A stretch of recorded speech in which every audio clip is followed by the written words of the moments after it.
Olá, tudo bem? Eu sou Mariana Sgarioni e esse aqui é o Pod COP30, uma parceria entre a Ideia Sustentável e a FAAP, que vai discutir os principais assuntos que serão tratados na COP30, que neste ano acontece pela primeira vez no Brasil, em Belém do Pará. Serão 20 episódios com os mais renomados especialistas do país, discutindo todos os assuntos que serão tratados por lá. Antes de começar, eu vou pedir para você deixar aqui a sua curtida e se inscrever no nosso canal. E assim você vai recebendo todas as novidades e os próximos episódios antes de todo mundo. Ao meu lado está o Ricardo Voltolini. Como vai, Ricardo? Tudo ótimo, Mari. Também jornalista, fundador da Ideia Sustentável, professor da FAAP e um dos pioneiros na sustentabilidade no Brasil. E o nosso convidado de hoje é o Sandro Damasio. Sandro é engenheiro civil especializado em engenharia de fundações, economia, gestão em energia, gestão avançada e mestre em sustentabilidade. Foi head de ESG da Eletrobras e atualmente é diretor de operações da Serenza, tecnologia ambiental. Como vai, Sandro? Seja muito bem-vindo. Bem, é um prazer estar aqui com vocês e participar do Pod 30. Muito legal. Sandro, o tema do nosso bloco de hoje já é por si só uma pergunta, é um bloco já com uma pergunta, e que eu acho que ela é ao mesmo tempo abrangente e central para muita coisa que vai ser desenrolada na COP. O que é transição energética justa? Olha, muito bom esse tema, exatamente aqui, preparativo para a COP, né? A transição energética, eu sempre costumo falar primeiro da energia. O que é energia? É a capacidade de gerar trabalho. A gente precisa, como sociedade, da utilização de energia para esse trabalho. Seja o transporte, para a gente sair de um lugar para o outro, seja para a conservação dos nossos alimentos, seja para aquecer uma água, seja para ter uma vida noturna. A gente tem necessidade de energia para isso. E tem várias fontes de energia. O que a gente está, historicamente, desde a Revolução Industrial, é usando muito combustíveis fósseis para essa energia e atender essa necessidade da sociedade. O que a transição energética traz é uma necessidade de mudança dessa energia que está sendo utilizada, a fonte dessa energia, para continuar atendendo às nossas necessidades, mas está conectado com os problemas que estão sendo causados hoje com a utilização em massa de combustíveis fósseis. Então, a transição energética é você continuar oferecendo essa capacidade da energia, executar trabalho para a sociedade, mas com uma fonte que seja menos agressiva ao meio ambiente. E por que justa? Porque a gente também tem que considerar que a gente está fazendo essa agenda para pessoas e por pessoas. Então, a gente está falando de uma sustentabilidade nossa ao longo do tempo. Então, se a gente não trouxer esse tema hoje para a mesa e efetivamente mudar essa fonte de energia, a gente vai ter problema. A gente já está tendo, mas nossos filhos, netos vão ter ainda mais. E quem vai conduzir essa transição são as pessoas. Então, a mudança de tecnologia, que é grande numa transição energética, ela precisa vir acompanhada com capacitação e oportunidade. Então, ela precisa ser justa nesse sentido. Capacitar as pessoas para que a gente não crie mais desigualdade social e também as comunidades que estão mais expostas aos impactos das mudanças climáticas. Então, ter também esse senso de prioridade, de urgência, olhando essa necessidade da comunidade. Então, por isso que a transição energética é essa mudança das nossas fontes de uma forma que as pessoas sejam o centro dessa mudança. Uma grande transição, né? Olhando para o aspecto da matriz de energia, né, que a gente tem uma matriz mais limpa no Brasil, mas o Brasil não é a regra no mundo. O Brasil tem condições muito específicas. Olhando para os nossos desafios hoje nesta transição, qual seria o próximo passo? Nós estamos avançando na composição das renováveis. Temos estrutura para isso, temos condições, até condições naturais, para gerar esse tipo de energia. Qual o próximo passo agora? Como é que, nesta transição justa, ainda temos petróleo, e fala-se, inclusive, em explorar petróleo na bacia do Amazonas, mas também na COP botaremos à mesa os nossos ativos de energias renováveis, que são uma força do Brasil. Como é que fica? Próximos passos dessa? Estamos caminhando em que direção? Ótima pergunta, Ricardo. Como você falou, o Brasil ele tem realmente uma posição diferenciada. A gente tem uma condição que poucos países no mundo têm. né, de dispor de tantas fontes de energia.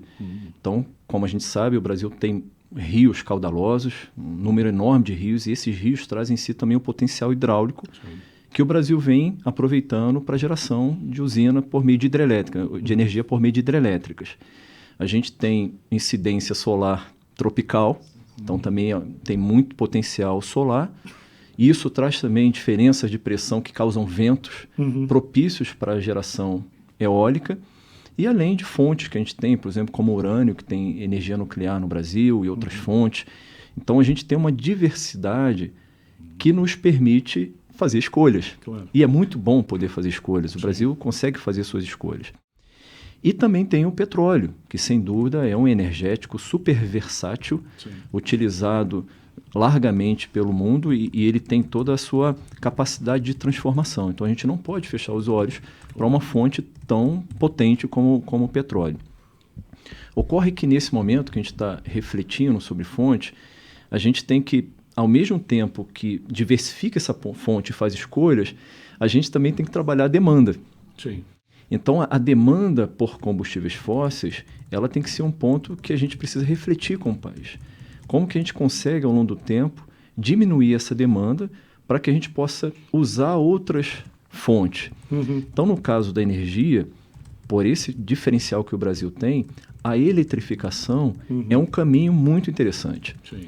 Porque o trabalho a ser executado pela fonte de energia, ela pode ser feito por uma combustão de um material, né? Ou ela pode ser através da eletricidade. Então, como que a gente consegue transformar alguns processos na indústria automobilística, como a gente está vendo, os carros elétricos avançando, na indústria têxtil, de alimentos e bebidas, como que a gente pode fazer transformação para se utilizar mais de uma energia elétrica, já que o Brasil tem uma grande quantidade de energia renovável, e diminuir a demanda por petróleo. Então, essa questão da transição está muito ali na demanda também. Então, conscientização e caminhos que a gente tem para tornar cada vez mais viável economicamente você fazer uma transformação, utilizar mais energia, que é a riqueza que o Brasil tem em sua matriz essencialmente renovada.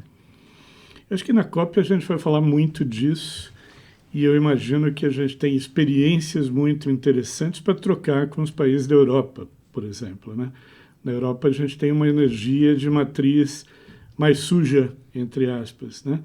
E necessidades que são diferentes também das do Brasil, como, por exemplo, o aquecimento de casas, né?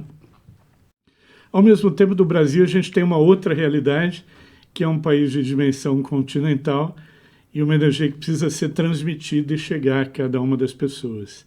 Então, acho que também podemos aprender com a experiência dos outros países, né? Como é que você enxerga a COP como um espaço de aprendizagem e de trocas? Porque a gente ouve muito falar sobre ensinaremos muito sobre o que estamos fazendo, as nossas soluções são muito boas e são de verdade, mas o que a gente tem para aprender do ponto de vista de transição energética justa com os demais países? E primeiro eu vejo as COPs, Ricardo, como um ambiente super favorável ao diálogo. Eu acho extraordinário os países pararem em um determinado momento para conversar sobre temas, e a COP do clima é uma delas. É uma agenda que se busca convergências e trazer os problemas que não são dentro de país, não são limítrofes aos países, né? Vai além. Então, eu já tive a oportunidade de participar de uma COP, a COP 27, em Sharm el-Sheikh, no Egito, e pude presenciar a dinâmica de uma COP e também a parte da negociação, porque ela tem desdobramentos, ela tem responsabilidades. Então, não se pode assumir algo que você não tenha como alcançar. Então, eu vejo nas COPs essa oportunidade enorme da gente trazer os problemas para a mesa e buscar soluções. Então, a COP 30 aqui no Brasil, ela tem uma expectativa muito grande do Brasil poder adotar esse papel de protagonismo climático que é requerido mundialmente. O Brasil, tanto em termos de biodiversidade, como em termos sociais e termos também de energia, ele tem um diferencial, ele tem uma contribuição muito grande para o mundo. Então, o que a gente espera é que, sob a égide da presidência do Brasil na COP, a gente consiga trazer um pouco dos nossos exemplos de escolha de utilização de energia, né? Trazer também quanto que isso afeta o Brasil em termos de social, né? A gente sabe onde que quando tem catástrofes, eventos climáticos extremos, quem sofre mais? Né? E o Brasil tem como demonstrar isso, porque a gente tem eventos recentes aqui, como o Rio Grande do Sul, como na Serra Carioca, né, no Rio de Janeiro, vários eventos, como a gente tem as queimadas no Pantanal, a gente tem no norte, onde a gente tem grande potencial hidráulico, a gente percebe redução de fluxo, né, de vazão de rios. Então, como que isso pode trazer impacto? O Brasil ele tem isso hoje, por essa sua dimensão continental, ele vai de norte a sul, né, experimentando todos esses efeitos, mas também traz as soluções. O Brasil, eu acredito que é o momento para ele efetivamente exercitar essa liderança nata que ele tem e mostrar as soluções que a gente tem aqui que podem ser escaladas para o mundo. Assim como, claro, sempre aprender, né? Tem países que também tiveram que se reinventar nesse momento por conflitos que a gente percebe na Europa. Então, teve questões energéticas muito difíceis de serem tratadas e os países, de alguma forma, eles precisaram se adequar, né? E essa flexibilidade, o Brasil, ele pode contribuir muito. Então, minha expectativa com a COP é essa, que o Brasil realmente ele traga esses temas para a mesa, consiga mostrar um pouco da sua experiência, trazer também dos países as contribuições e que, ao final, a gente consiga também ter os encaminhamentos muito fortes de implementação. As COPs que a gente teve até então, elas foram muito na linha de preparação, de busca de financiamento, de situação de contorno, definição de metas, mas agora a gente precisa trazer isso para a prática. Como que efetivamente essas metas, que são as chamadas NDCs, que são as contribuições nacionais, elas vão cascatear em termos de setores e chegar até as empresas, governo, sociedade de uma forma geral. Sim. Então, a grande expectativa que eu tenho hoje na COP é você sair de lá com várias ações de implementação. Acho que não falta nem tecnologia e nem dinheiro, né, para fazer isso. Já sabe que é possível fazer. Eu acho que a COP pode ser um estimulador dessa vontade política de fazer acontecer. E o fato dela estar acontecendo pela primeira vez próxima de uma floresta, e ainda de uma floresta com a simbologia que tem a floresta amazônica para o planeta, me parece aí que pode ser um fator importante, né? Imagino que, no mínimo, o cenário em que as pessoas estarão reunidas é estimulante para pensar por que é importante a floresta em pé e por que são importantes as energias renováveis, né? Perfeito. E aí você fez um link muito interessante que é biodiversidade e clima, que são indissociáveis, elas andam juntas. Eu tenho até esperança, Ricardo, que em algum momento a gente vai ter uma COP conjunta, clima e biodiversidade. Hoje elas são separadas. Elas são separadas. Embora tenha estruturas que conversam, mas elas são separadas. Sim. A biodiversidade ela tem acontecido a cada 2 anos e a COP de clima todo ano. Mas eu acredito que em algum momento essa conexão vai ser importante, porque como você colocou, né, eu acho que essa pegada de ser hoje na Amazônia, ela traz isso muito forte à tona. Não existe contenção das mudanças do clima se você também não tiver a conservação da biodiversidade, as florestas em pé. Esse final de semana, eu moro no Rio de Janeiro, e eu fui à Floresta da Tijuca, subi o Pico da Tijuca. E o Rio de Janeiro estava com daqueles dias quentes, abafados, e você entra na Floresta da Tijuca pelo menos 5 graus a menos. Sem dúvida. Então você percebe claramente o efeito da vegetação, da umidade. Da umidade. Então você imagina como é que seria aquele local se não tivesse nada disso. Então, ou seja, a conexão biodiversidade, conservação da biodiversidade, as ações regenerativas, restauração, estão intimamente ligadas com as questões relacionadas ao clima. Sandro, eu queria aproveitar essa conexão e queria trazer um pouco da conexão da transição energética com a inclusão, principalmente, porque eu acho que isso é um assunto que vem vindo aí e a gente vê que alguns territórios, por exemplo, tradicionalmente ocupados por populações originárias, quilombolas, ribeirinhas, vêm denunciando um certo impacto da expansão acelerada dos projetos verdes de energia. Então, ele é verde, mas ele está impactando determinadas populações que estão ali. Enfim, o que dizem é que a chamada energia limpa ela continua mascarando antigas práticas de exclusão. Então, quando a gente fala de transição energética justa, a gente tem que pensar nisso. O que você acha? Você concorda? Você não concorda? O que você acha? Eu acho que tem um pouco da visão do desenvolvimento que ele pode ser feito de algumas formas. Ele pode ser mais predatório, né? Como a gente vê algumas atividades de cunho ilegal que incentivam devastação, por exemplo, né? Desflorestamento. Mas ele pode ser também um aliado do desenvolvimento sustentável. Hoje o Brasil ele tem um arcabouço regulatório e legal muito bem estruturado, né?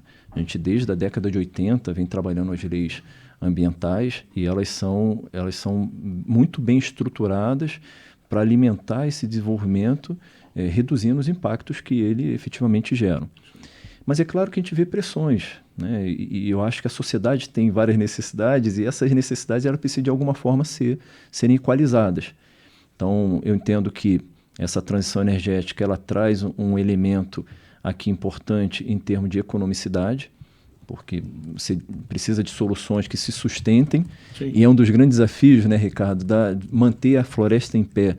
A gente sabe dos benefícios todos, mas quando vai para um olhar econômico, isso é muito difícil tangibilizar, embora ninguém negue a importância da floresta em pé. Então, acho que essas soluções, Mariana, elas precisam ser cada vez mais melhor estruturadas para considerar os vários entes envolvidos, né?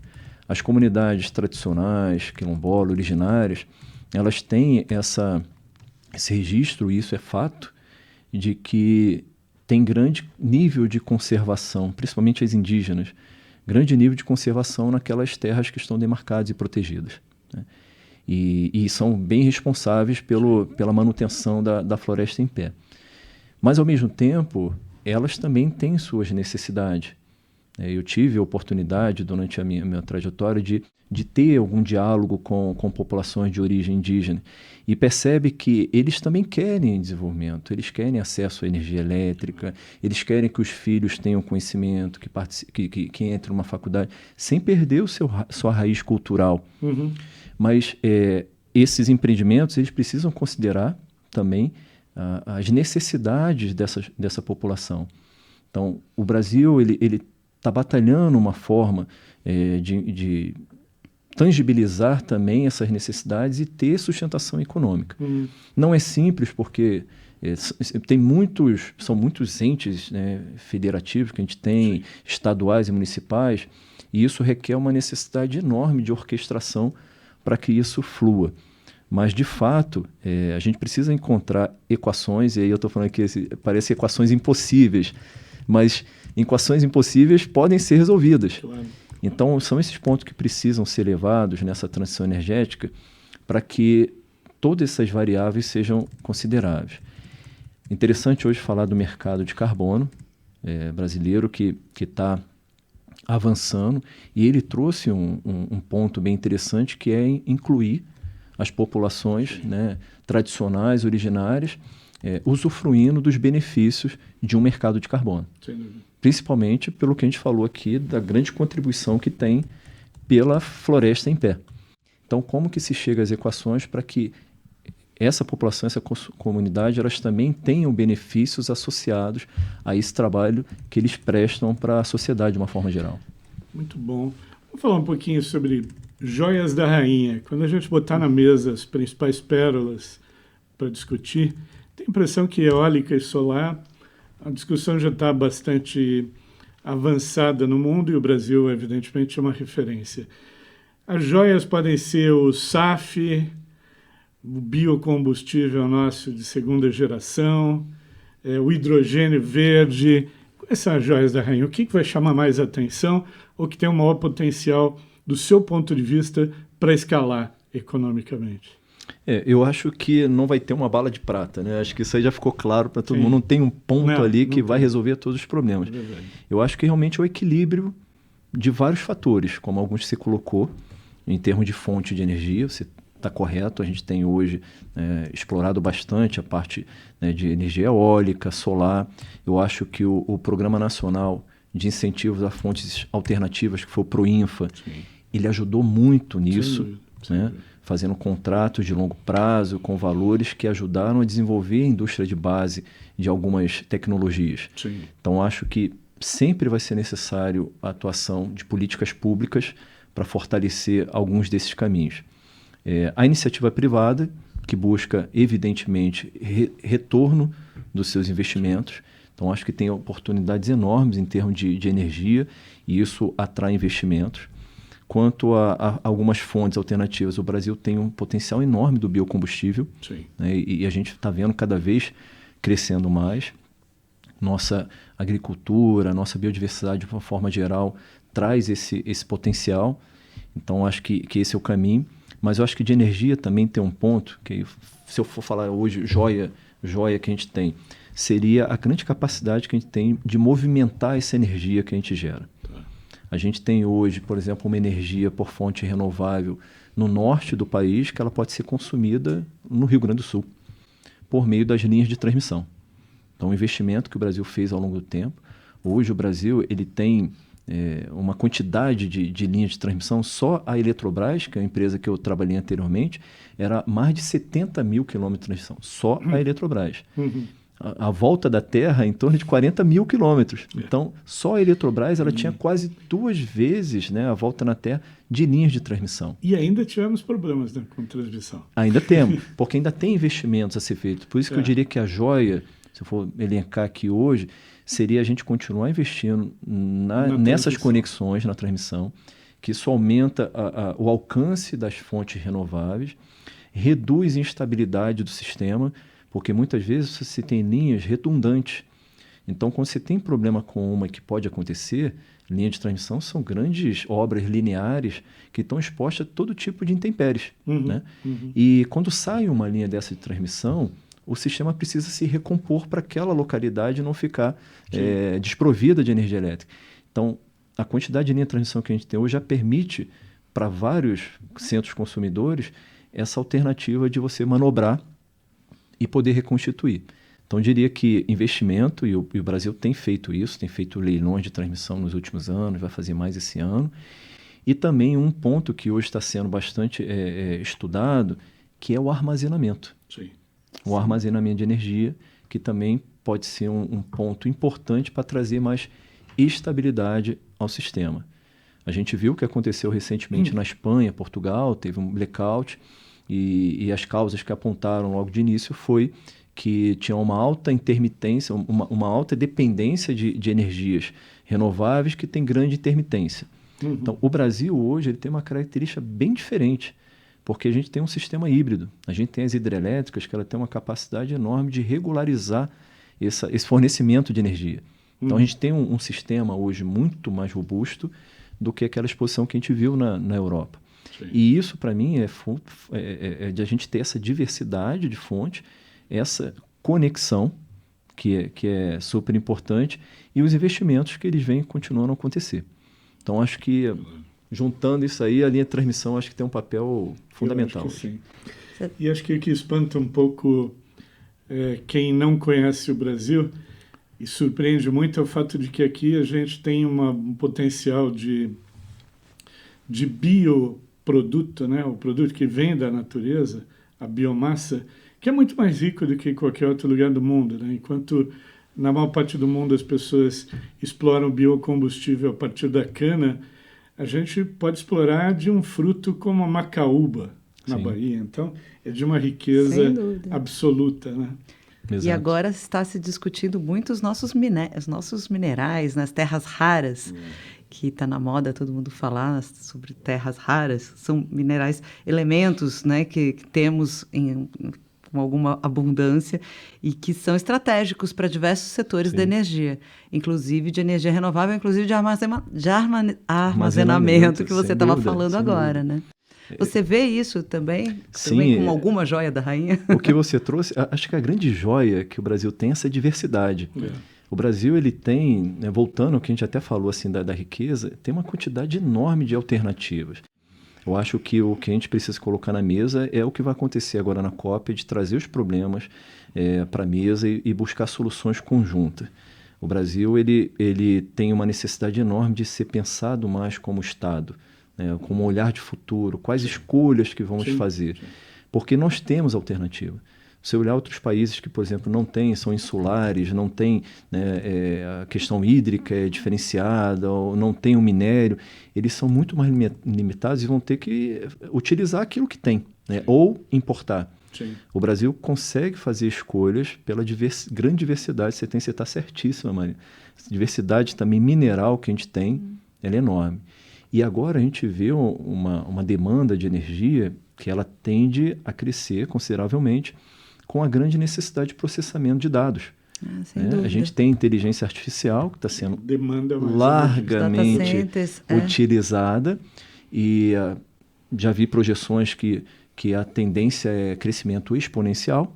Então, e isso demanda data centers, demanda fluxo de informação e demanda energia. Muito energia. E qual é essa energia que a gente vai utilizar para abastecer essa necessidade, né? O Brasil tem energia renovável, mas e no mundo? Então, essa demanda também pode trazer uma pressão para o nosso tema aqui, que é a transição energética. Sem dúvida. É isso. A conversa está ótima, mas eu vou ter que dizer que acabou, infelizmente. É uma pena, foi ótima a conversa. Quero agradecer ao Sandro, ao Ricardo, e eu queria ficar com uma das reflexões do Sandro, quero que vocês fiquem com ela também. A transição energética precisa de soluções que se sustentem. Temos que manter a floresta em pé, mas precisamos ter uma estrutura econômica que a segure. As equações que parecem impossíveis podem sim ser resolvidas. É isso, gente. Eu espero vocês nos próximos episódios. Um abraço.